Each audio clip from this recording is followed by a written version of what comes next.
Hi, Yashi. Welcome to the podcast. Huge pleasure to have Hello. you. Hi. Could you introduce yourself, please? Yeah, same here. Yeah, sure. So I'm Yashi. I'm currently a MPhil trainee. I'm going to pursue my MPhil in clinical psychology. And before this, I had completed my master's in clinical psychology from Christ University, Bangalore. So I've always been really passionate about psychology, and it's been something that I wanted to pursue since my high school. So it's just been like a dream since then, and I've conducted like so many researches and a lot of internships that I've done, which have given me a lot of experience in the field. So I'm really glad that I'm getting to do this podcast today. Right. So the topic that we are going to talk on is attachment styles. Right. So could you describe what do you mean Yeah, by attachment? sure. So attachment is basically like a deep and a close emotional bond that is formed between two people. And usually, when we are a child, this bond is formed between, the child and the primary caregiver. It could be the parent or any guardian who's basically meeting your physical, social, and emotional needs, and who's always available for you, basically. So with that person, you form that attachment bond. Yeah, so that's basically attachment. What is the evolutionary benefit of forming an attachment? Right. So the person who proposed this attachment theory, which was called Bowlby, basically John Bowlby, he Mhm. said that evolutionarily we are sort of wired, or we have this innate tendency to like form attachment with other people because it helps to fulfill your basic needs, right? Right. Like your emotional needs and your physical needs. And there have been several studies that have been conducted in the area which tell us that, even like monkeys for that matter, they also would prefer comfort and care over like basic things like food. So that is what attachment serves. It serves Right. a primary function of giving us comfort and care, which is not, given by any other thing. It only comes from like an attachment with a caregiver. So that Mhm. is why it is very important.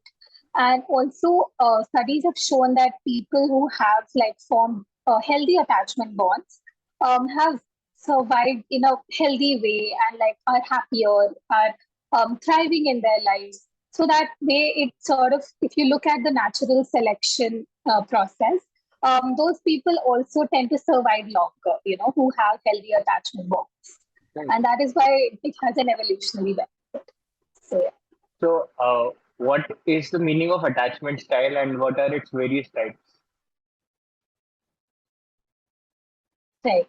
So attachment styles are basically a ways of interacting in our close relationships and the way we behave with people like our significant others, right? Mhm. So it could be something as simple as how you react when your partner is mad at you, right? Or, in a friendship, when you are sort of feeling a little lonely, how are you reaching out to other people, your friends? So those simple behaviors to even like complex behaviors, like how are Mhm. you managing conflicts in a relationship, all of that comes from your attachment style, right?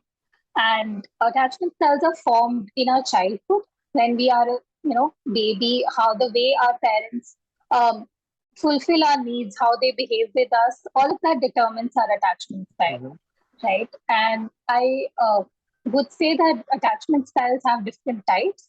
So this was given by a famous psychologist known as Mary Ainsworth, who conducted an experiment many years ago. And in this, she basically observed babies in different situations, like when they are with their mothers and when they're separated from their mothers, how do they react? Or when they are left with a stranger, and then she came up with different types of attachment. So the first type is secure attachment style, right? Which is basically when you feel very safe and secure in your own self and with your, caregiver or your significant other.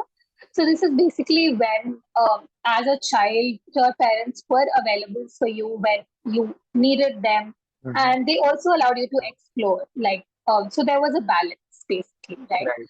So that is secure attachment. And this is considered as the most healthy form of attachment. Like this is the ideal form of attachment, right? And then there are insecure attachment styles, which is basically formed because of faulty parenting or not being able to receive the kind of love and Mhm. care from parents. So in insecure attachment styles, first one is ambivalent or anxious attachment, which is basically when your primary caregivers have been very inconsistent in meeting your needs. So Mhm. sometimes they were there and other times they were not there for you, right? So because of that, you are very confused in your head about what is the idea of attachment. So these people who have an ambivalent attachment, they are very anxious all the time about whether they can trust their partner or whether they can fully rely on other people. And so, even though they seek a lot of, like, they want a lot of closeness and they want a lot of intimacy, they are just not satisfied with whatever they are getting. So, they're always overly needy and very demanding. Mhm. And their self esteem is very low. So, all of that is there. And then there is avoidant attachment, avoidant dismissals, wherein you sort of want to be very independent. Like you feel like you don't care about any relationship, and you can just be happy on your own. So these people would like shun any sort of intimacy, and if somebody tries to come close to them, they would withdraw or they would, maintain a very rigid distance with that person. So it is difficult to like maintain close relationships with such people. Mhm. And again, this comes from like a very deep seated fear of intimacy that may have been formed in their childhood because of certain reasons, like caregivers were not available or there was some form of abuse, because of which like they have developed this notion. So this Mhm. is there. And then finally, we have the disorganized attachment style, which is like a combination of anxious attachment and also avoidant attachment. So they are having characteristics of both. And in this particular attachment style, which is considered to be the most difficult attachment style, the person has maybe gone through a lot of abuse in their childhood and maybe neglect or maltreatment. And Mhm. because of which they would sometimes, seek comfort and closeness, but other times they would distance themselves. So even though they want to come close to the other person, they have this fear. They are very afraid, and because of that they would, maybe push the other person away when they try to come close. So they are, basically very disorganized in their head about um, how they want a relationship, and because of Mhm. that they would behave in a very confused sort of way, like sometimes being too clingy and other times just withdrawing in Right. their own shell. Right. So that is about attachment. And so, can attachment styles be changed in adulthood, or are you stuck with them? Right. I think that's an interesting question. I would say that yes, attachment styles do not change very easily because they are also based on two important tenets, which are our temperament. That is more biological, right? Which is the way we are wired to behave Mhm. as like from childhood. And this could be some people are like very active and they actively seek out relationships, and some people are like slow to warm up. They take their own time. They take time to get comfortable, right? So that the basic temperament does not change very easily. And also your personality, right? So that also affects or influences your attachment. And again, personality is something we know which cannot change very easily, right? So it is difficult, definitely, but we have, come up through research. We have come up with a lot of interventions Mhm. which can possibly, help us to move to a secure attachment. So it's like a continuum basically from insecure to secure. And I wouldn't say that an insecure attachment would be converted completely to a secure attachment in a few days of therapy, but it would take time, and gradually like the person will be able to move on the continuum. Mhm. So talking about what kinds of therapy that, therapies that have Right. helped people to develop a more secure attachment. First of all, we definitely help the person to resolve any sort of trauma that they've had in their childhood, right? So, if as a child they did not get the kind of love or attention from their parents, we have interventions like inner child work, where we help the person to connect with their younger self and give love to that person, right? That. And also, we have something known as emotion focused therapy, where we help the person to acknowledge whatever hidden emotions they have or repressed emotions they Mhm. have. And then once they address that, they start expressing them more freely, right? So in a relationship, they would be able to comfortably express what they're feeling and be more honest to their emotions, basically, right? Mhm. And then there is also this concept of attachment injuries, which is basically just like a physical injury, which sort of hurts you a lot. An attachment injury is when you feel betrayed by somebody you are very close to, right? And that hurts you mentally, which is like a wound and it hurts, but you cannot show it to other people, right? So these are things that you talk about with your therapist, and then the therapist will help you to gradually like reason and resolve these injuries to help you build a more stable sense of self and a more secure attachment, basically. Mhm. Yeah, If we talk about romantic relationships, intimate relationships, how can an attachment style manifest in those? right. So definitely, this is, I think, a very important question Mhm. because a lot of people in our generation, I think, are struggling with, romantic relationships. And a lot of people, clients who come to therapy to me are, having these relationship issues. And then I try to analyze what is the problem which underlies these, conflicts. Mhm. Usually the problem is, the kind of attachment style that they have or their partner has. Maybe there's like a misfit. So talking about secure attachment, that is like the ideal form, and that will help you to form like the most healthy relationships. But sadly, not a lot of people have a secure attachment in the world, right? Most people have insecure attachment according to statistical data. Mhm. So, I talk about ambivalent attachment. These people have a lot of problems with relationships because they will be very needy and they will, view any sort of a boundary or any sort of a distance, immediately as a threat. So they would start panicking and, getting very anxious. Something as simple as the partner does not respond to your call because they are busy with their own thing or Mhm. they do not respond to your message, they would start getting very anxious. And because of that, they might start accusing the partner and blaming the partner for not giving them enough time, for not Mhm. giving them enough attention, right? And that is why the partner might start feeling suffocated in that moment Right. and, might want to end the relationship.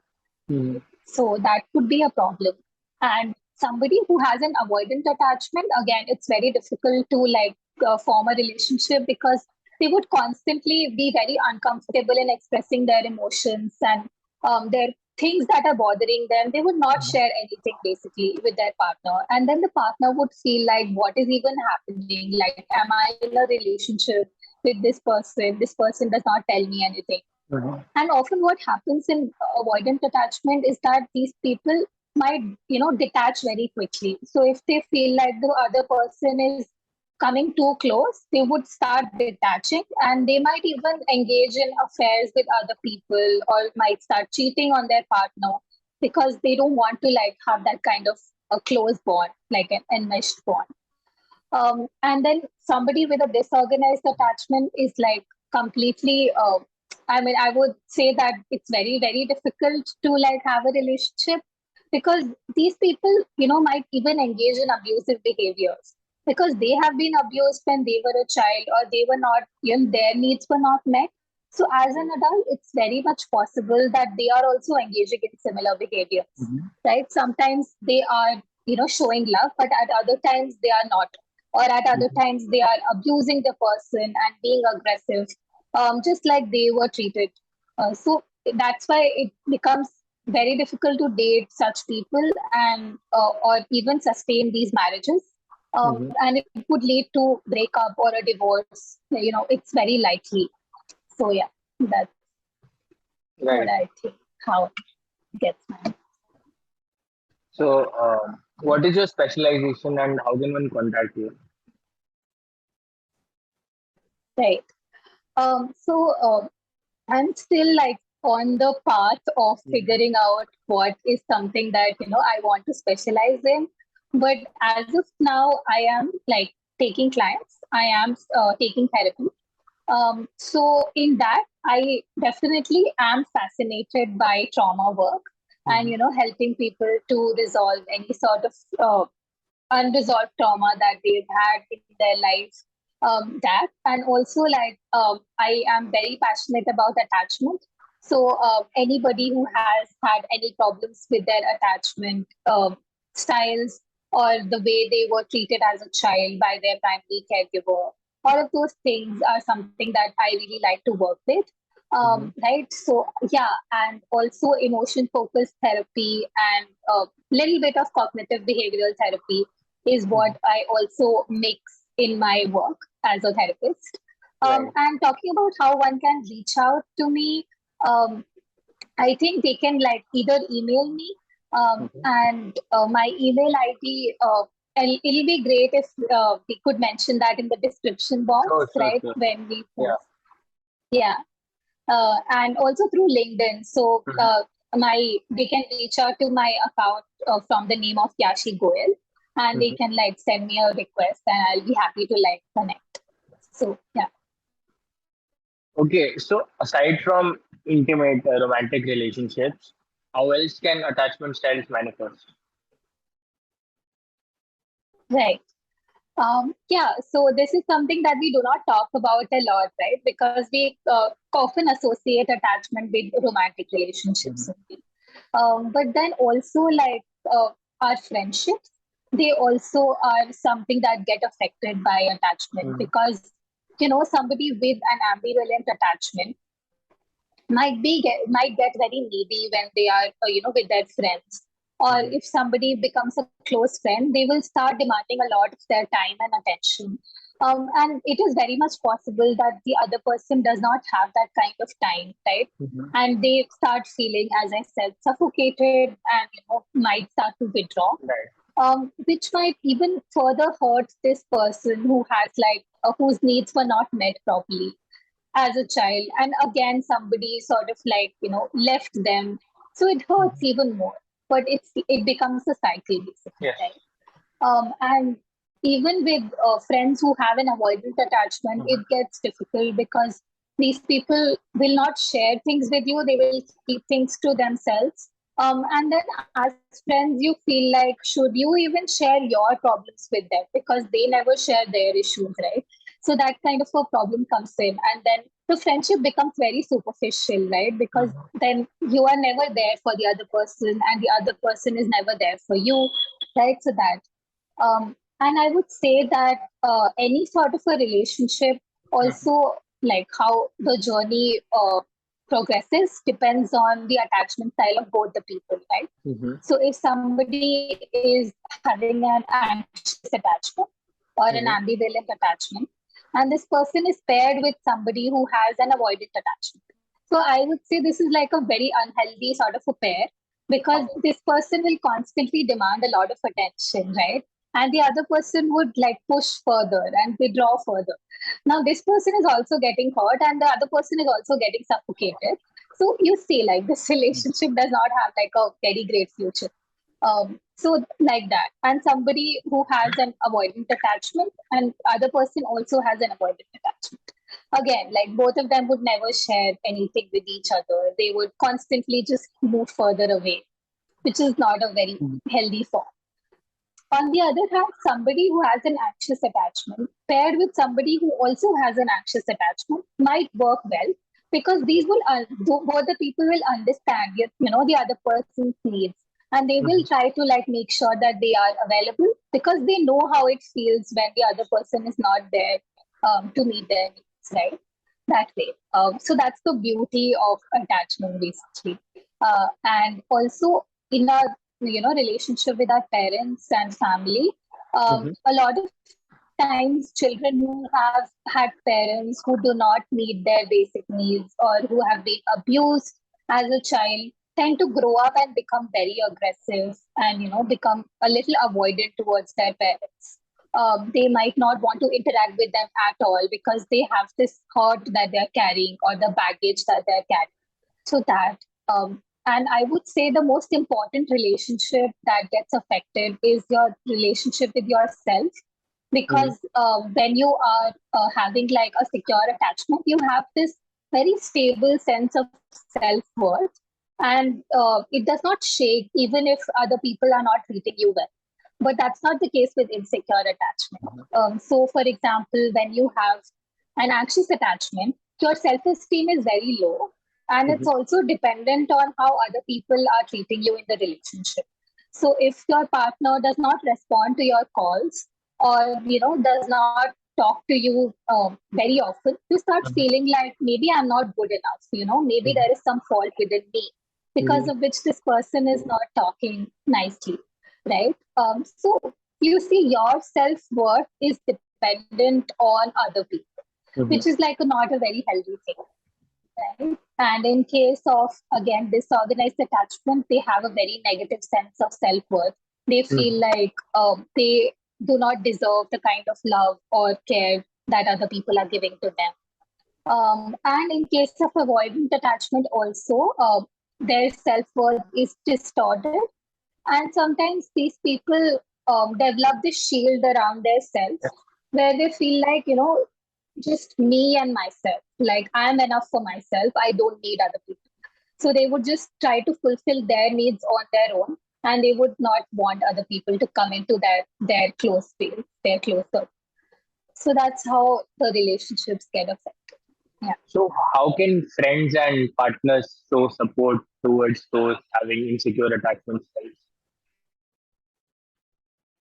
Right.